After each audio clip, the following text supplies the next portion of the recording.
ഇന്നത്തെ വീഡിയോയിലൂടെ നമ്മൾ ഓപ്പറോൺ കോൺസെപ്റ്റ് ആൻഡ് ലാക്ക് ഓപ്പറോണിനെ പറ്റിയാണ് പഠിക്കാൻ പോകുന്നത്. ഓക്കെ, മുന്നത്തെ ഒരു വീഡിയോയിൽ ഞാൻ റെഗുലേഷൻ ഓഫ് ജീൻ എക്സ്പ്രഷൻ എന്ന് പറഞ്ഞൊരു വീഡിയോ ചെയ്തിട്ടുണ്ടായിരുന്നു.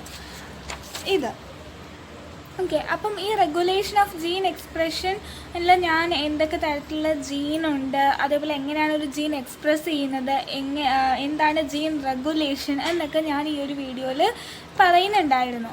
അപ്പോഴേക്കും ഈ വീഡിയോ കണ്ടിട്ടില്ലാത്തവർ ഇത് കാണുക, കാരണം ഇതിൻ്റെ കണ്ടിന്യൂഷനായിട്ടാണ് ഞാനിപ്പോൾ ഓപ്പറോൺ കോൺസെപ്റ്റും ലാക്ക് ഓപ്പറോണും പറയാൻ പോകുന്നത്. ഓക്കെ, അപ്പോൾ നമുക്ക് ഓപ്പറോൺ എന്താണെന്ന് നോക്കാം. 1961 ജേക്കബും മൊണാർഡും എന്ന് പറയുന്ന രണ്ട് വ്യക്തികൾ ബാക്ടീരിയയുടെ ജനറ്റിക്സ് പഠിക്കുകയുണ്ടായി. അതിൽ നിന്ന് അദ്ദേഹത്തിന് മനസ്സിലായി ഈ ജനറ്റിക് മെറ്റീരിയലിൽ നമ്പർ ഓഫ് ഫങ്ഷണൽ യൂണിറ്റ്സ് ഉണ്ടെന്ന് മനസ്സിലായി. ആ ഫങ്ഷണൽ യൂണിറ്റിനെയാണ് ഓപ്പറോൺസ് എന്ന് പറയുന്നത്. ഓക്കെ, അപ്പോൾ അതാണ് ഇവിടെ ഫസ്റ്റ് ലൈനിൽ പറഞ്ഞിരിക്കുന്നത്. From the study in bacterial genetics, Jacob and Monod in 1961 proposed that genetic material has a number of functional units called operons. An operon consists of minimum 4 types of genes. അല്ലെങ്കിൽ നമുക്ക് പറയാം operon എന്ന് പറയുന്ന cluster of genes ആണ്, ഒരു കൂട്ടം ജീൻസുകളെയാണ് operon എന്ന് നമുക്ക് പറയാം. ഓക്കെ, അങ്ങനെയുള്ള ഓപ്പറോണിൽ മിനിമം ആയിട്ട് 4 ടൈപ്സ് ഓഫ് ജീൻസുകളാണ് ഉണ്ടാവുക. എന്താണ് 4 ടൈപ്സ് ഓഫ് ജീൻസുകളാണ് ഉണ്ടാവുക. എല്ലാ ഓപ്പറോണിലും ഇത് എന്തായാലും കാണും. ഏതൊക്കെയാണ് gene? Regulator, operator, promoter and structural gene. ഇങ്ങനെയുള്ള 4 തരത്തിലുള്ള ജീനുകൾ എന്താണ് എല്ലാ ഓപ്പറോൺസുകളിലും ഉണ്ടാവും. അപ്പം നമുക്ക് ഇനി എന്താണ് റെഗുലേറ്റർ, എന്താണ് ഓപ്പറേറ്റർ, എന്താണ് പ്രൊമോട്ടർ, എന്താണ് സ്ട്രക്ചറൽ ജീൻ എന്നൊക്കെ നമുക്ക് നോക്കാം. ഓക്കെ, അപ്പോഴേക്കും അതിൻ്റെ ഓരോന്നിൻ്റെ ഫങ്ഷനും എങ്ങനെയാണ് ഇത് ഓപ്പറോണിൽ അതിൻ്റെ സ്പെസിഫിക് ഫങ്ഷൻ കാണിക്കുന്നതെന്ന് നമുക്ക് നോക്കാം.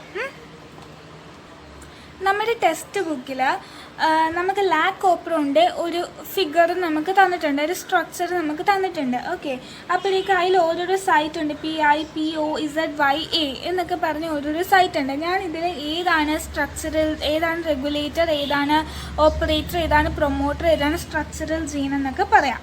ഓക്കെ, എന്നിട്ട് ഞാൻ അതിനെക്കുറിച്ച് എക്സ്പ്ലെയിൻ ചെയ്യാം.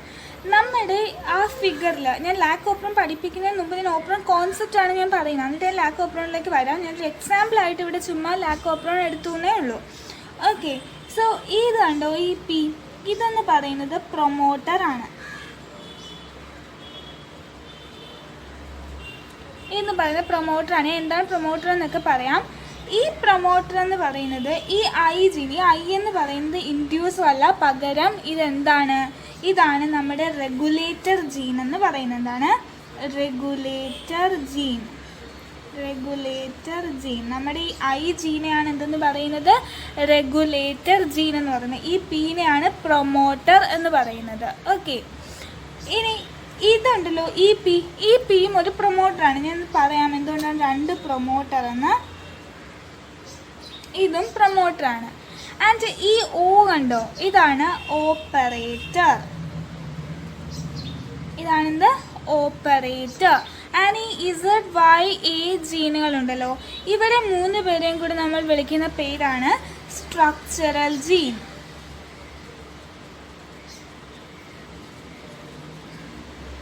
ഓക്കെ, അപ്പം നമ്മൾ പറയുണ്ടായി എന്താണ്, ഒരു ഓപ്പറോണിൽ മിനിമം 4 ടൈപ്സ് ഓഫ് ജീൻസ് ഉണ്ടാവും നമ്മൾ പറഞ്ഞു. ഏതൊക്കെയാണ്? Regulator, operator, promoter and structural. അതാണ് ഇവിടെ പറയുന്നത്. എന്താണ്? പ്രൊമോട്ടർ ഉണ്ട്, റെഗുലേറ്റർ ജീൻ ഉണ്ട്, ഓപ്പറേറ്റർ ഉണ്ട്, സ്ട്രക്ചറൽ ജീൻ ഉണ്ട്. എന്തുകൊണ്ടാണ് ഇവിടെ 2 പ്രൊമോട്ടർ വന്നതെന്നറിയാവോ? ഈ പ്രൊമോട്ടർ എന്ന് പറയുന്നത് റെഗുലേറ്റർ ജീനിനെ അതിൻ്റെ സ്റ്റാർട്ടിങ്ങിന് വേണ്ടിയിട്ടുള്ള പ്രൊമോട്ടറാണ് ഈ പ്രൊമോട്ടർ എന്ന് പറയുന്നത്. ഓക്കെ, റെഗുലേറ്റർ ജീന് വേണ്ടിയുള്ള പ്രൊമോട്ടറാണ് ഈ പ്രൊമോട്ടർ എന്ന് പറയുന്നത്.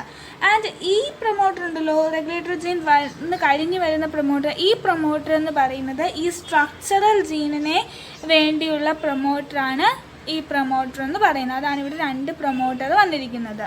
ഓക്കെ, നമുക്ക് ഓരോ ജീനുകളെയും കുറിച്ച് നോക്കാം. ആദ്യം റെഗുലേറ്റർ ജീൻ എന്താണെന്ന് നോക്കാം. Okay, it is the gene which forms a biochemical for suppressing the activity of operator gene. Operator ജീനിൻ്റെ ആക്ടിവിറ്റിയെ സപ്രസ് ചെയ്യാൻ വേണ്ടി ഒരു ബയോ കെമിക്കൽ ഫോം ചെയ്യിക്കുന്ന ജീനിനെയാണ് നമ്മൾ റെഗുലേറ്റർ ജീൻ എന്ന് പറയുന്നത്. ഫോർ എക്സാമ്പിൾ, ഇതാണ് നമ്മുടെ റെഗുലേറ്റർ ജീൻ എന്ന് പറയുന്നത്, ആൻഡ് ഇതാണ് നമ്മുടെ ഓപ്പറേറ്റർ എന്ന് പറയുന്നത്. ഓക്കെ, അപ്പോൾ ഈ റെഗുലേറ്റർ ജീനിൻ്റെ ഫങ്ഷൻ എന്താണെന്ന് പറഞ്ഞാൽ, ഈ റെഗുലേറ്റർ ജീൻ ഒരു ബയോ കെമിക്കലിനെ ഉണ്ടാക്കും. നമ്മുടെ ടെക്സ്റ്റ് ബുക്കിലൊരു ഫിഗർ കാണിക്കുന്നുണ്ട് ഇത്.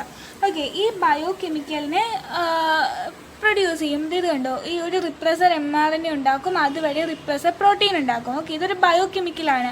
ഈ ബയോ കെമിക്കലിനെ റിപ്രസർ ആയിട്ടുള്ള ഒരു ബയോ കെമിക്കലിനെ പ്രൊഡ്യൂസ് ചെയ്യുന്ന ആളാണ് എന്തെന്ന് പറയുന്നത്, റെഗുലേറ്റർ ജീൻ എന്ന് പറയുന്നത്. ഫോർ എന്തിനു വേണ്ടിയിട്ടാണ്?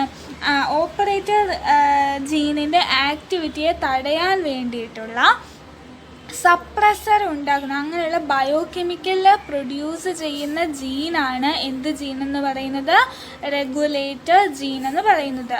ഈ ഐ എന്തുകൊണ്ടാണ് ഇവിടെ ഡിനോട്ട് ചെയ്യുന്നത്, ഇൻ ലാക് ഓപ്രോണിൽ എന്തുകൊണ്ടാണ് ഐ ഡിനോട്ട് ചെയ്യുന്നതെന്ന് പറയുന്നുണ്ട്. ഈ ഐ ഉദ്ദേശിക്കുന്നത് ഇൻഡ്യൂസറിനല്ല, പകരം ഇൻഹിബിറ്റർ എന്നൊരു വാക്കിൽ നിന്നാണ് ഇവിടെ ഐ എന്ന് നമ്മളിവിടെ ഡിനോട്ട് ചെയ്ത് കൊടുത്തിരിക്കുന്നത്. ലാക് ഓപ്രോണിൻ്റെ അവിടെ നമ്മുടെ ടെക്സ്റ്റ് ബുക്കിൽ എടുത്ത് പറയുന്നുണ്ട്. അപ്പോൾ അതാണ് അവിടെ പറയുന്നത്, ഇറ്റ് ഈസ് ദ ജീൻ. ഇതൊരു ജീനാണ് which forms a biochemical. ഇതൊരു ബയോ കെമിക്കൽ പ്രൊഡ്യൂസ് ചെയ്യും. എന്തിനു വേണ്ടി? For suppressing the activity of operator gene. Operator ജീനിൻ്റെ ആക്ടിവിറ്റിയെ സപ്രസ് ചെയ്യാൻ വേണ്ടിയിട്ട് അടുത്ത ജീനെ നമുക്ക് പരിചയപ്പെടാം, operator gene. Okay, it is the gene which receives the product of regulator gene. Regulator ജീനിൻ്റെ പ്രോഡക്റ്റിനെ റിസീവ് ചെയ്യുന്ന ആളെയാണ് എന്തെന്ന് പറയുന്നത്, ഓപ്പറേറ്റർ ജീൻ എന്ന് പറയുന്നത്. Okay, it allows the functioning of the operon when it is not covered by the biochemical produced by the regulator gene. ഈ ഓപ്പറോണിൻ്റെ function എന്ത് ചെയ്യും? ഈ ഓപ്പറേറ്റർ ജീനാണ് ഈ ഓപ്പറോണിൻ്റെ ഫങ്ഷൻ എന്ത് ചെയ്യും? അലൗ ചെയ്യും. എപ്പോൾ? വെൻ ഈ ബയോകെമിക്കൽ എപ്പോഴാണോ ഇതിൽ വന്ന് സപ്രസ് ചെയ്യാതിരിക്കുന്നത്, ദാറ്റ് ഈസ് കവർ ചെയ്യാണ്ടിരിക്കുന്നത്, ആ സമയത്ത് ആ ഓപ്പറോൺ എന്തിനു വേണ്ടിയിട്ടാണോ ആ ഓപ്പറോൺ ഉള്ളത്, ആ ഓപ്പറോണിൻ്റെ ഫങ്ഷനെ എന്ത് ചെയ്യും? അലൗ ചെയ്യും. ഇനി എങ്ങാനും ഈ റിപ്രസർ വന്ന് ഈ ഓപ്പറേറ്ററിൻ്റെ ആക്ടിവിറ്റി സപ്രസ് ചെയ്തു എന്നിരിക്കട്ടെ, ദാറ്റ് ഈസ് കവർ ചെയ്തു എന്നിരിക്കട്ടെ, അപ്പോൾ എന്ത് സംഭവിക്കും? The function of the operon is stopped when operator gene is covered. Operator gene cover ചെയ്തിട്ടുണ്ടെങ്കിൽ, എന്ന് വെച്ചാൽ സപ്രസ്ഡ് ആയിട്ടുണ്ട്, എന്ന് വെച്ചാൽ ഇതിൻ്റെ ഈ ഓപ്പറേറ്റർ ജീൻ എന്താ ചെയ്യുന്നത്? ഇത് receives the product of regulator gene അല്ലേ, റെഗുലേറ്റർ ജീൻ്റെ പ്രോഡക്റ്റ് റിസീവ് ചെയ്യുകയാണ് ചെയ്യുന്നത് അല്ലേ. അപ്പോൾ അങ്ങനെ റിസീവ് ചെയ്തിട്ടുണ്ട് അല്ലെങ്കിൽ കവർ ചെയ്തിട്ടുണ്ട് എന്നുണ്ടെങ്കിൽ ഈ ഓപ്പറോണിൻ്റെ ഫങ്ഷൻ എന്താവും? സ്റ്റോപ്ഡ് ആവും. കാരണം ഓപ്പറോണിനൊരു ഫങ്ഷൻ ഉണ്ട്, കാരണം അതിൽ ഒരുപാട് സ്ട്രക്ചറൽ ജീനുകളുണ്ട്. ആ സ്ട്രക്ചറൽ ജീനുകൾ പ്രോട്ടീൻ സിന്തസൈസ് ചെയ്യണം. അതിന് വേണ്ടിയിട്ടാണ് ആ ഓപ്പറോൺ ഉള്ളത്. അപ്പം ആ പ്രോട്ടീൻസ് ഉണ്ടാവില്ല ഈ ഓപ്പറേറ്റർ റീജിയൻ കവേർഡ് ആണ് എന്നുണ്ടെങ്കിൽ. അപ്പോൾ എന്താണ് ഞാൻ സ്ട്രക്ചറൽ ജീൻ എന്നൊക്കെ പറഞ്ഞിട്ട് ഞാൻ നന്നായിട്ട് മൊത്തത്തിൽ എക്സ്പ്ലെയിൻ ചെയ്യാം. ആദ്യം ഞാൻ ഓരോരോ ജീൻ ഏതൊക്കെയാണ് ഞാൻ ആദ്യം ഒന്ന് പരിചയപ്പെടുത്തുകയാണ്. ഓക്കെ, അപ്പോൾ ഓപ്പറോൺ കോൺസെപ്റ്റ് ഒന്ന് നമുക്ക് നന്നായിട്ട് മനസ്സിലാവാൻ വേണ്ടിയിട്ടാണ്. അപ്പോൾ ഈ ഓപ്പറേറ്റർ റീജിയൻ ആണ് എന്ത് ചെയ്യുന്നത്? നമ്മുടെ റെഗുലേറ്റർ ജീൻ പ്രൊഡ്യൂസ് ചെയ്യുന്ന ആ ബയോകെമിക്കൽ, ആ സപ്രസിങ് ഏജൻറ്റ് അല്ലെങ്കിൽ ആ സപ്രസിങ് ആയിട്ടുള്ള പ്രോട്ടീനെ, ദാറ്റ് മീൻസ് ആ പ്രോട്ടീനെ റിസീവ് ചെയ്യുന്ന ആളാണ് ആരെന്ന് പറയുന്നത്? ഓപ്പറേറ്റർ എന്ന് പറയുന്നത്. ഓക്കെ, അപ്പോൾ ഇത് വന്ന് ഇവിടെ അടയുവാണെങ്കിൽ, മീൻസ് റിസീവ് ചെയ്ത് ഈ ഭാഗം അങ്ങ് അടയുവാണെങ്കിൽ എന്ത് സംഭവിക്കും? ഈ പ്രൊമോട്ടറിന് ഇങ്ങോട്ട് നീങ്ങി, ഈ പ്രൊമോട്ടറിൻ്റെ കാര്യം പറയുമ്പോൾ ഞാൻ പറയാം. അപ്പം ഈ ഓപ്പറോണിൻ്റെ ഫങ്ഷൻ എന്ത് ചെയ്യും? സ്റ്റോപ്ഡ് ആവും, ഇത് കവേർഡ് ആണെങ്കിൽ. ഓക്കെ, ഇനി ഇത് കവേർഡ് അല്ല എന്നുണ്ടെങ്കിൽ ഈ ഓപ്പറോണിൻ്റെ ഫങ്ഷൻ ഇത് അലൗ ചെയ്യും. ഓക്കെ, ഇനി ഞാൻ പ്രൊമോട്ടറും സ്ട്രക്ചറൽ ജീനും കൂടെ പറയുമ്പോൾ നിങ്ങൾക്ക് എന്താണെന്ന് ഒന്നുകൂടി നന്നായിട്ട് മനസ്സിലാവും. Next is promoter gene. Promoter gene എന്താ നോക്കാം. It is the gene which provides point of attachment to RNA polymerase required for transcription of structural genes. എന്താണെന്ന് പറഞ്ഞാൽ, നമുക്കറിയാം നമ്മൾ ട്രാൻസ്ക്രിപ്ഷനൊക്കെ പഠിച്ച ആൾക്കാരാണല്ലേ. അപ്പോഴേക്കും ആ ട്രാൻസ്ക്രിപ്ഷൻ പഠിക്കുമ്പോൾ നമുക്കാവത്തില്ല, നമ്മൾ ട്രാൻസ്ക്രിപ്ഷൻ യൂണിറ്റ് ഒക്കെ പഠിക്കുന്നതാണ്. അപ്പോൾ ഞാൻ ആ വീഡിയോ ചെയ്തിട്ടിട്ടുണ്ട്, കാണാത്തവർ കാണുക. ഓക്കെ, അപ്പോൾ അതിൽ എന്താണ് ഒരു ആദ്യത്തെ ഭാഗമുണ്ട് പ്രൊമോട്ടർ റീജൻ, പിന്നെ നടുക്ക് സ്ട്രക്ചറൽ റീജൻ, പിന്നെ ജീൻ ഇരിക്കുന്ന ഭാഗം, പിന്നെ എന്താണ് ടെർമിനേറ്റർ. അപ്പോൾ അവിടെ നമ്മൾ പ്രൊമോട്ടർ റീജൻ പഠിക്കുമ്പോൾ നമ്മൾ പറയുന്നുണ്ട് അവിടെ വന്നാണ് RNA പോളിമറൈസ് എന്ത് ചെയ്യുന്നത്, വന്ന് അറ്റാച്ച് ചെയ്യുന്നത്. RNA പോളിമറൈസ് എന്ന് പറഞ്ഞ എൻസൈമാണ്. ആ എൻസൈം ഉണ്ടെങ്കിലേ ട്രാൻസ്ക്രിപ്ഷൻ നടക്കത്തുള്ളൂ.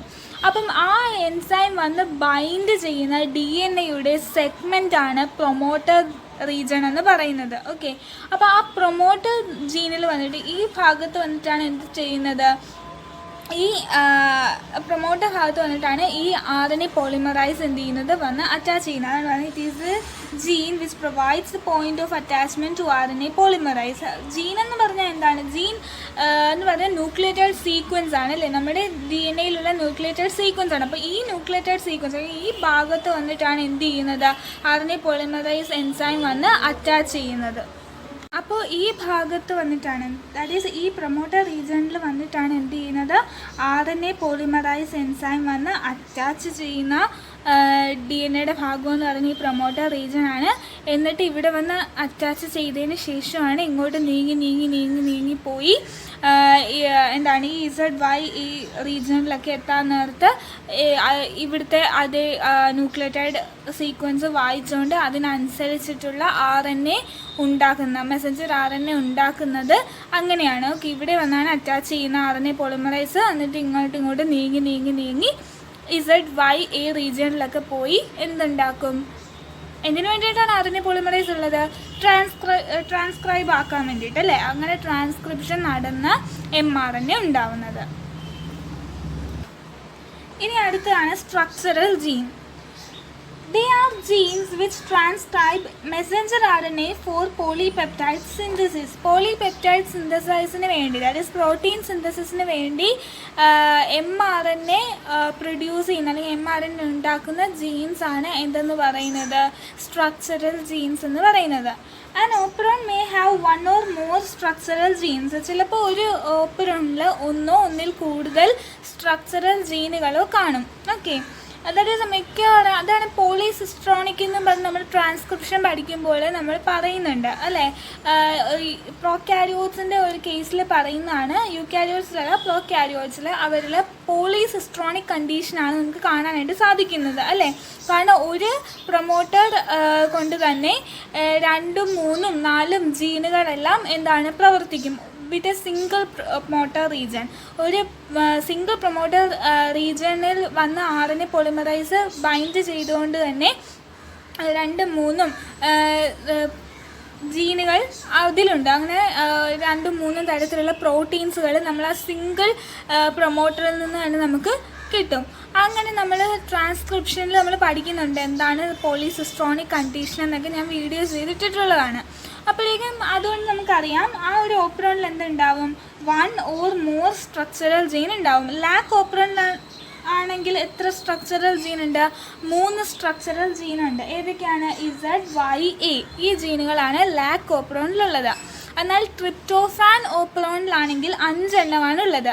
അതേപോലെ തന്നെ ഹിസ്റ്റഡീൻ ഓപ്പറോണിലാണെങ്കിൽ 9 എണ്ണമായിരിക്കും ഉണ്ടാവുക. അപ്പോഴേക്കും അതാണ് സ്ട്രക്ചറൽ ജീൻ്റെ നമ്പർ ഓരോ ഓപ്പറോണിലും വ്യത്യസ്തമായിരിക്കും.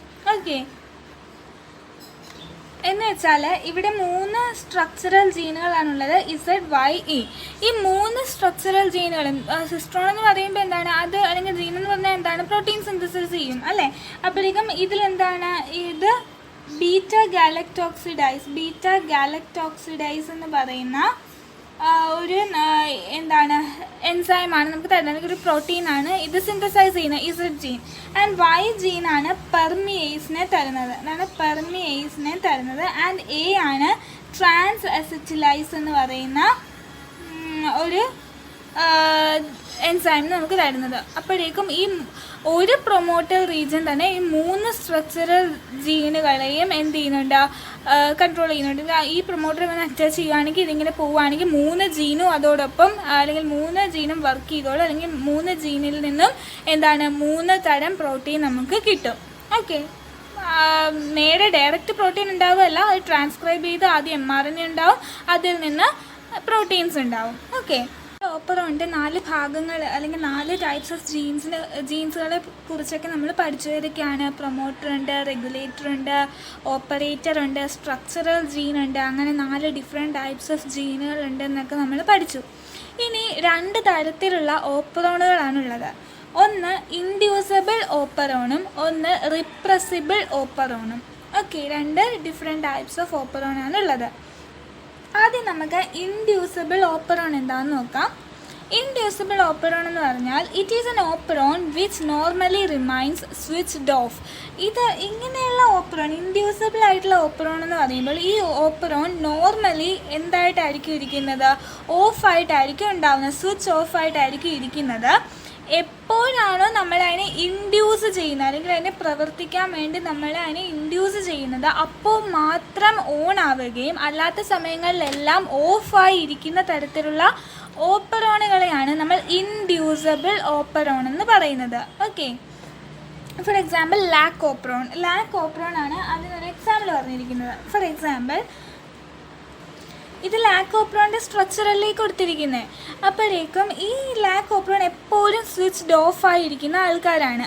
എന്താണെന്ന് പറഞ്ഞാൽ എപ്പോഴും ഈ റിപ്രസർ ഉണ്ടല്ലോ, ഈ റിപ്രസർ പ്രോട്ടീൻ വന്ന് ഈ ഓപ്പറേറ്റർ റീജിയണിൽ ബൈൻഡ് ചെയ്തായിരിക്കും ഇത് സാധാരണഗതിയിൽ ഉണ്ടാവുന്നത്. ഇങ്ങനെ ബൈൻഡ് ചെയ്തിട്ടുണ്ടെങ്കിൽ, ഞാൻ ആദ്യം ഓപ്പറേറ്റർ ജീനെ കുറിച്ച് പറഞ്ഞപ്പോഴേ പറഞ്ഞു, ബൈൻഡ് ചെയ്തിട്ടുണ്ട് അല്ലെങ്കിൽ റെഗുലേറ്റർ ജീൻ്റെ പ്രോഡക്റ്റ് ഇത് റിസീവ് ചെയ്തിട്ടുണ്ടെങ്കിൽ ഈ ഓപ്പറോൺ സ്വിച്ച് ഓഫ് ആയിട്ടായിരിക്കും ഇരിക്കുന്ന. ഓപ്പറോണിൻ്റെ ഫംഗ്ഷനെ അലോ ചെയ്യില്ല അല്ലെങ്കിൽ ഓപ്പറോണിൻ്റെ ഫംഗ്ഷൻ കാണിക്കാൻ പറ്റില്ല, സ്വിച്ച് ഓഫ് ആയിട്ടായിരിക്കും ഇരിക്കുന്നതെന്ന് പറഞ്ഞു അല്ലേ.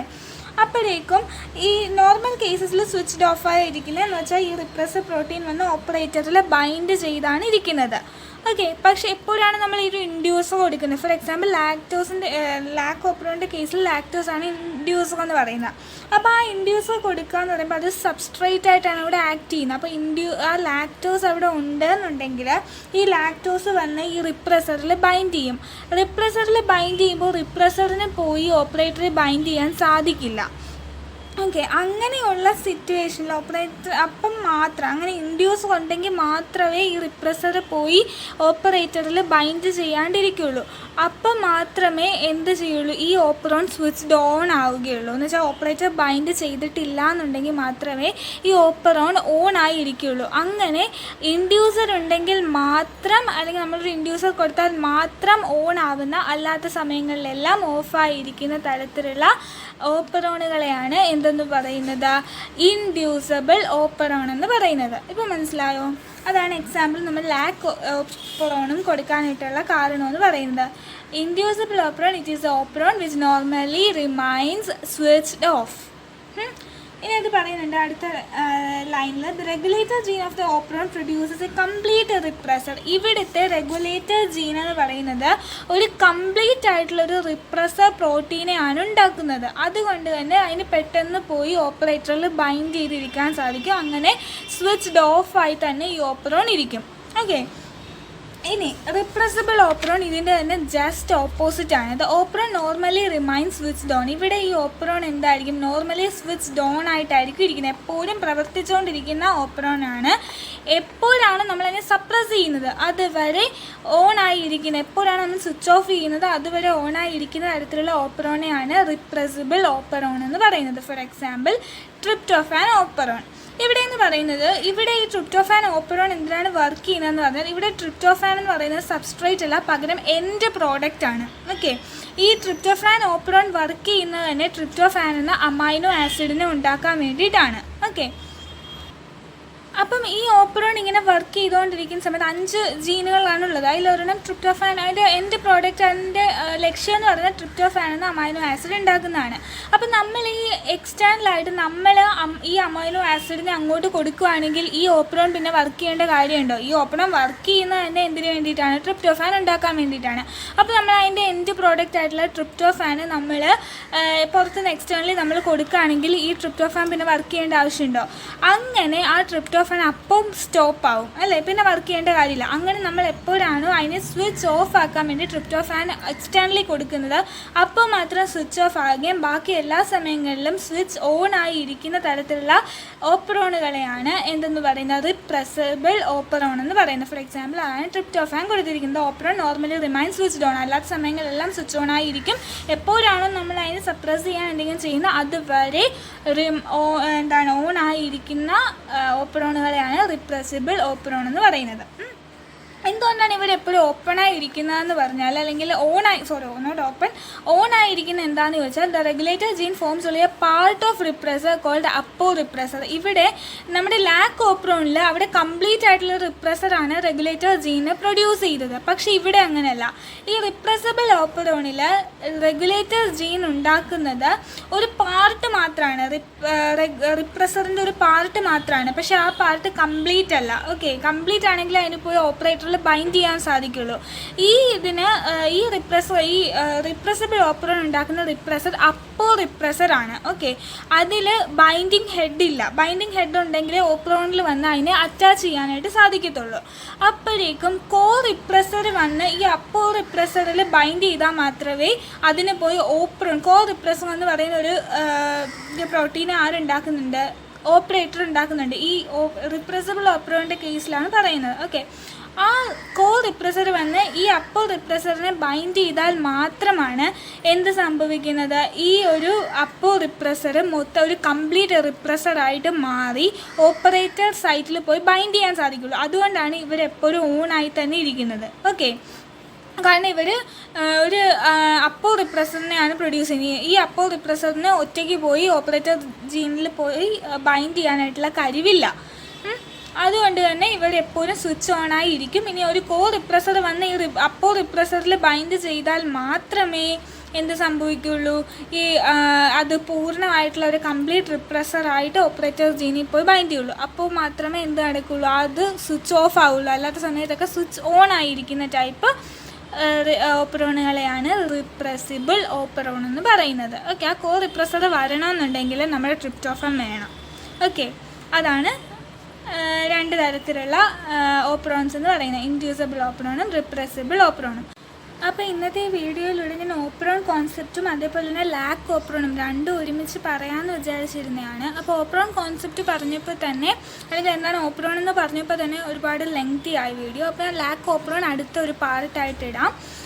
അപ്പോൾ ഈ വീഡിയോ നിങ്ങൾക്ക് മനസ്സിലായിട്ടുണ്ടെങ്കിൽ എന്താണ് ഓപ്പറോൺ എന്നും ഡിഫറെൻറ്റ് ടൈപ്സ് ഓഫ് ജീൻസ് എന്താണെന്നും അതേപോലെ തന്നെ രണ്ട് തരത്തിലുള്ള ഓപ്പറോണിനെ കുറിച്ച് നിങ്ങൾക്ക് മനസ്സിലായിട്ടുണ്ടെങ്കിലും ഇഷ്ടപ്പെട്ടിട്ടുണ്ടെങ്കിലും ലൈക്ക് ചെയ്യുക. അതേപോലെ തന്നെ മനസ്സിലായിട്ടുണ്ടെങ്കിൽ സബ്സ്ക്രൈബ് ചെയ്യുക. പിന്നെ എൻ്റെ നോട്ടിഫിക്കേഷൻ കിട്ടാൻ വേണ്ടിയിട്ട് ബെൽ ബട്ടണും കൂടി ക്ലിക്ക് ചെയ്യുക. ആൻഡ് കൂട്ടുകാരിലേക്ക് ഷെയർ ചെയ്യുക. Thank you.